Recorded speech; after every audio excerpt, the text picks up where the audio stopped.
ఇక మళ్ళీ ఇప్పుడు చర్చ జరుగుతున్నది కరోనాకు సంబంధించిన వార్తలు కూడా తెలుగు మీడియాలో చాలా బలంగానే వచ్చినాయి. అందులో నెలల పాపలకు కూడా కరోనా వస్తున్నది. అయితే ఇది ఎక్కువ మందికి సోకుతుంది కానీ దీనివల్ల ప్రమాదం లేదు అని వైద్యులు చెప్తున్నారు. ప్రపంచ ఆరోగ్య సంస్థ కూడా ఈ JN.1 వేరియంట్ విషయంలో ఆందోళన చెందాల్సిన అవసరం లేదు అనేది.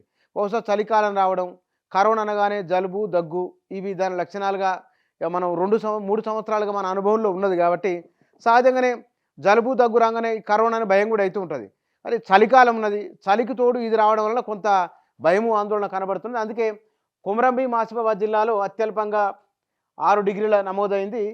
ఇది 3 రోజులు చలి తీవ్రత ఇట్లాగే ఉంటుందనేది వృద్ధులు, పిల్లలకు తీవ్ర ఇబ్బంది. నీలోఫర్లో న్యూమోనియా పిల్లలందరికీ కోవిడ్ పరీక్షలు చేస్తున్నారట.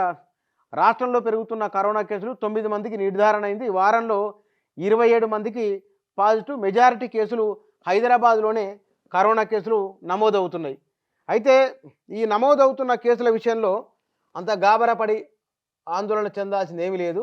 అంటే ఇమ్యూనిటీ కూడా పెరిగింది మనకు మునుపటి కంటే.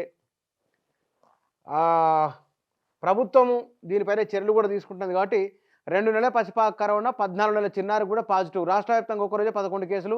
నీలోఫర్లో ప్రత్యేక ఐసోలేషన్ చికిత్స, దవాఖానలో 24 పడకలతో వార్డు ఏర్పాటు. ఆందోళన పడదు డాక్టర్ ఉషారాణి వెల్లడి. హాస్పిటల్స్లో మాస్కులు తప్పనిసరి DME. దీనికి ఇబ్బంది అయితే కనుక వాళ్ళ నెంబర్ కూడా ఇచ్చారు 9030227324. ఇది నెంబరు. కరోనా వేరియంట్ చాప కింద ఇరువులా వ్యాపిస్తున్నది. ఇప్పటి వరకు పెద్దలను ఇబ్బంది పెట్టిన కరోనా ఇప్పుడు పిల్లలపైన తన ప్రభావాన్ని చూపుతున్నది. తాజాగా శుక్రవారం నీలోఫర్ దవాఖానలో 2 చిన్నారులు కరోనా పాజిటివ్ నిర్ధారణ. అందులో ఒక పసిపాప 2 నెలల వయసే కావడం గమనార్హం. గుండె సంబంధిత సమస్యలతో బాధపడుతున్న ఆ చిన్నారికి హైఫ్లో ఆక్సిజన్ చికిత్స అందిస్తున్నట్టు దవాఖాన సూపరింటెండెంట్ ఉషారని తెలిపారు.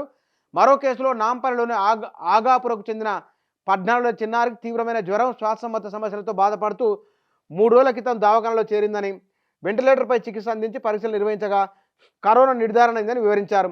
ప్రస్తుతం చిన్నారి ఆరోగ్యం నిలకడగానే ఉందని తెలిపారు. ప్రత్యేక ఐసోలేషన్లో చికిత్స అందిస్తున్నామని వెల్లడించారు. కాబట్టి ప్రజలు ఈ విషయంలో ఎలాంటి అపోహలకు గురి కావద్దని డాక్టర్లు తెలియజేస్తున్నారు. కరోనాకు సంబంధించిన విషయాలు ఇవి.